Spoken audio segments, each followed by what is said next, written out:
सबसे आसान तो है ब्राह्मण से इन्हें कुछ भी कहवाना, कुछ भी करवाना, चाहे अच्छा काम हो, बुरा काम हो, पूजा करवाना हो, श्राद्ध कराना हो, कुछ भी काम तो पंडित जी से सब लोग कराते हैं।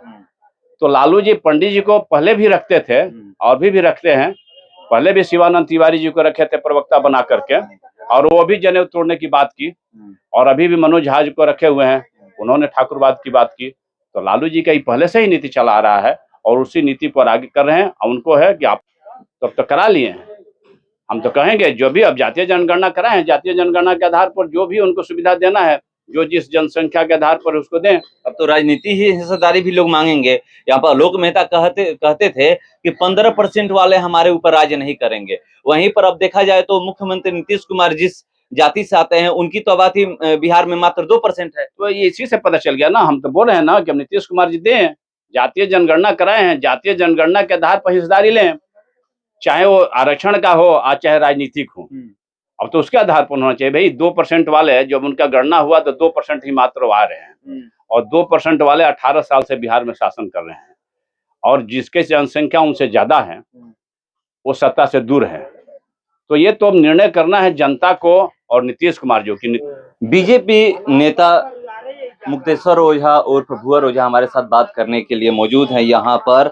और आज जातीय जनगणना का आंकड़ा बिहार में किसकी आबादी कितनी है, चलिए मैं इनसे सीधे जुड़ता हूँ। आज जातीय जनगणना का आंकड़ा जो है रिलीज कर दिया गया है बिहार सरकार द्वारा, और ये पता चल गया है कि बिहार में किसकी संख्या कितनी है, किस जाति की संख्या कितनी है। अब आप शुरू से, जबकि उन लोगों का यही कहना था कि बीजेपी इस पे रोक लगा रही है कि जातीय जनगणना ना हो, आप लोग रोक लगा रहे थे। आज जनगणना कर डाटा आ गया है सामने किसकी आबादी कितनी है, और ये कहा जा रहा था जितनी जिसकी संख्या है उतना आरक्षण मिलना चाहिए। क्या इस आधार पे बिहार सरकार अब आरक्षण देगी? देखिए, पहली बात है कि आपने कहा कि बीजेपी रोक लगा रही थी जनगणना करने पर, जातीय जनगणना करने पर। तो मेरे समझ से जातीय जनगणना पर बीजेपी ने कभी रोक नहीं लगाई है, और जिस समय बिहार सरकार ने यह निर्णय लिया उस समय भारतीय जनता पार्टी भी सरकार में थी, और भारतीय जनता पार्टी के सहयोग से नीतीश कुमार जी निर्णय लिए थे कि जातीय जनगणना कराएंगे। उसको बाद में वो मूर्त रूप दिए। भारतीय जनता पार्टी कभी जातीय जनगणना के विरोध में नहीं थी, न आज भी हैं। और नीतीश कुमार जी जातीय जनगणना कराए हैं और जनगणना जारी भी हो गया है, तो उनको पता चल गया होगा कि कितना ओबीसी हैं, कितना सामान्य वर्ग के लोग हैं, कितने अनुसूचित जाति के लोग हैं। तो अब उसके अनुसार जातीय जनगणना कराए हैं, अब उनको देना है आरक्षण, दें जातीय जनगणना के आधार पर।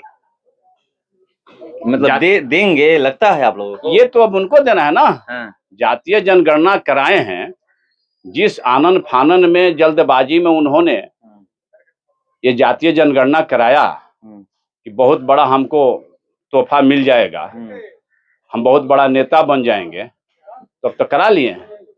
हम तो कहेंगे जो भी अब जातीय जनगणना कराएं, जातीय जनगणना के आधार पर जो भी उनको सुविधा देना है, जो जिस जनसंख्या के आधार पर उसको दें। अब तो राजनीति ही हिस्सेदारी भी लोग मांगेंगे। यहाँ पर आलोक मेहता कहते थे कि 15% वाले हमारे ऊपर राज नहीं करेंगे। वहीं पर अब देखा जाए तो मुख्यमंत्री नीतीश कुमार जिस जाति से आते हैं उनकी तो आबादी बिहार में मात्र 2% है। तो ये इसी से पता चल गया ना, हम तो बोल रहे हैं ना कि हम नीतीश कुमार जी दें, जातीय जनगणना कराए हैं, जातीय जनगणना के आधार पर हिस्सेदारी लें, चाहे वो आरक्षण का हो और चाहे राजनीतिक हो।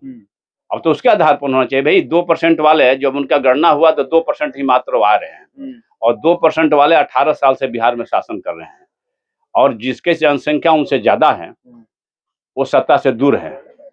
तो ये तो अब निर्णय करना है जनता को और नीतीश कुमार जो कि नीतीश कुमार जी जनगणना, जातीय जनगणना कराए हैं, तो जातीय जनगणना के अनुसार कितने लोगों को फायदा पहुंचाते हैं, और जनता अब तय करेगी। जातीय जनगणना बिहार में जारी हो गया है, सबको अपनी अपनी हिस्सेदारी की पता चल गई है कि मेरी हैसियत कितनी है, तो वो अब अपनी मांग करेंगे। जिसकी जितनी संख्या है उसके अनुसार अपना मांग सब लोग रखेगा, हर एक चीज में अपना उतना दावेदारी करेगा, चाहे कोई भी वर्ग हो, जो अपना जनगणना में जितनी अपनी संख्या देखेगा उसके अनुसार अपने भागीदारी करेगा। राजद तो दवा ठोक सकती है कि 14% के लगभग उतना ही है, और यहाँ पर अगर इनका देखा जाए तो 2% है, तो तेजस्वी को मुख्यमंत्री अब बनाइए। देखिए, राजद तो अभी भी सबसे बड़ी पार्टी है। राजद तो अभी भी सबसे बड़ी पार्टी है, लेकिन नीतीश कुमार जी को मुख्यमंत्री माने हुए, तो उनकी तो मजबूरी है। वो चाचा भतीजा की जोड़ी दोनों एक दूसरे स्वार्थ में है। वो नहीं खींचेगी, सरकार नहीं गिराएंगे, और न वो उनसे अलग हटेंगे, ना ये उनसे अलग हटेंगे। दोनों का स्वार्थ है उसमें, और दोनों ये अपने लालू प्रसाद जी अपने बेटा को स्थापित करना चाह रहे हैं और नीतीश कुमार जी अपने कुर्सी पर चिपकर रहना चाहते हैं।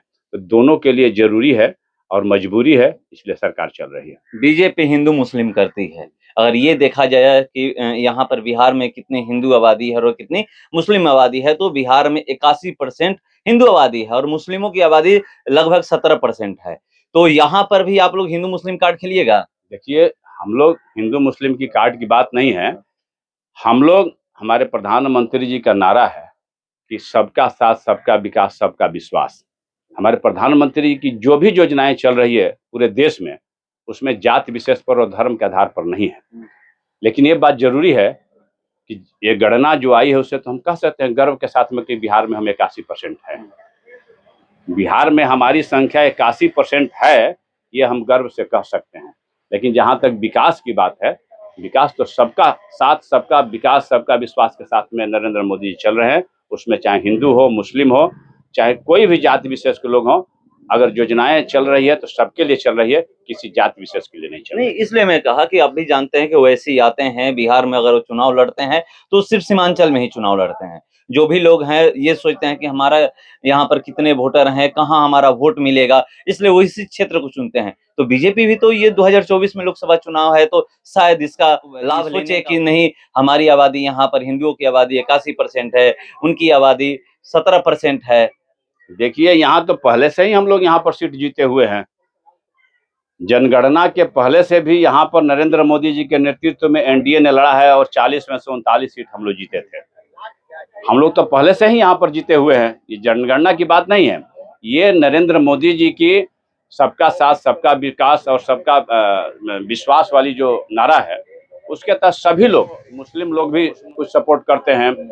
और बिहार में जितने भी हैं, आप देख रहे हैं, जब 40 में से 39 सीट हम लोग एनडीए का जीते हैं, तो सबका सहयोग मिला है। हर एक जाति के वोट उनको मिला है नरेंद्र मोदी जी के नेतृत्व में। अब जाति पात से ऊपर उठ करके नरेंद्र मोदी को लोग वोट करते हैं पूरे देश में, जिसके चलते वो पूर्ण बहुमत की सरकार अभी केंद्र में चला रहे हैं। 40 में तो 16 जेडीयू की है। आज नरेंद्र मोदी के नाम पर न जेडीयू को मिला है जी, नीतीश कुमार जी के नाम पर थोड़े चुनाव लड़े हैं। वो 16 को सीट भी मिला है तो नरेंद्र मोदी जी के नाम पर जेडीयू को मिला है। और नरेंद्र मोदी जी के भाजपा से हट करके वो लड़ करके देख ले कि उनको इस बार कितना सीट मिलता है। अब तो 24 बहुत दिन नहीं ना है। नरेंद्र मोदी जी की कृपा पर उनको 16 सीट मिल गया है। आज तक अभी 16 को सांसद जदयू के बिहार से कभी नहीं बने हैं। 18 साल से मुख्यमंत्री हैं नीतीश कुमार जी। मेरी जानकारी में 16 को सांसद तो शायद कभी जदयू का बिहार से नहीं बने हैं। पहली बार नरेंद्र मोदी जी की कृपा से बिहार में 16 सांसद जदयू के जीत के गए हैं। अब अलग होकर के लड़ेंगे, उनको पता चल जाएगा 2024 में कि कितना सीट आ रहा है। एक और सवाल है कि यहाँ पर बिहार में अभी जाति का मुद्दा छाया हुआ है, राजपूत और ब्राह्मण को लेकर के, और वही लोग बोल रहे हैं जो आरजेडी में है। मनोज झा जो राज्यसभा के सांसद हैं, वो कह रहे हैं, ठाकुरवाद की बात कर रहे हैं, और उधर आनंद मोहन उसी पार्टी में है, लगभग उनके जो बेटे हैं उसी पार्टी से विधायक हैं। यही लोग एक दूसरे पे कटाक्ष कर रहे हैं, पूरा समाज को लड़ा रहे हैं। तो ये कौन लड़ा रहा है, राजद लड़ा रही है या फिर यही दोनों लोग? देखिए, जितने लोगों का आपने नाम लिया वो सभी लोग राजद में हैं, और राजद का ये राजनीतिक मुद्दा है, और ये सोची समझी साजिश के तहत ये कार्य को फैलाया गया है। राजद का पहले नारा था, हम लोग सुने थे कि भूरा बाल साफ करो। अब ये लोग, अब राजद का ये फॉर्मूला चल रहा है कि सवर्णों को आपस में लड़ा दें, सवर्ण वोट को डिवाइड करने की राजनीति लालू जी के टीम के द्वारा किया जा रहा है। तो इसमें वो व्यक्ति विशेष, उन लोगों का व्यक्ति का कमेंट है। मनोज झा जी भी राजद में है और चेतन आनंद भी राजद में है। जो लोग भी बोल रहे हैं राजद में है, चाहे वो सरकार में है, तो वो लोग तय करेंगे वो लोग क्या कर रहे हैं, उस पर क्या कार्रवाई करेंगे नहीं करेंगे। और बयान जहां तक है, हो सकता है मनोज झा जी जो बयान दिए वहां पर, तो लालू जी तो ऐसे लोगों को रखते हैं अपने, पहले से भी पार्टी में रखते थे। और सबसे आसान तो है ब्राह्मण से इन्हें कुछ भी कहवाना, कुछ भी करवाना, चाहे अच्छा काम हो, बुरा काम हो, पूजा करवाना हो, श्राद्ध कराना हो, कुछ भी काम तो पंडित जी सब लोग कराते हैं। तो लालू जी पंडित जी को पहले भी रखते थे और भी रखते हैं।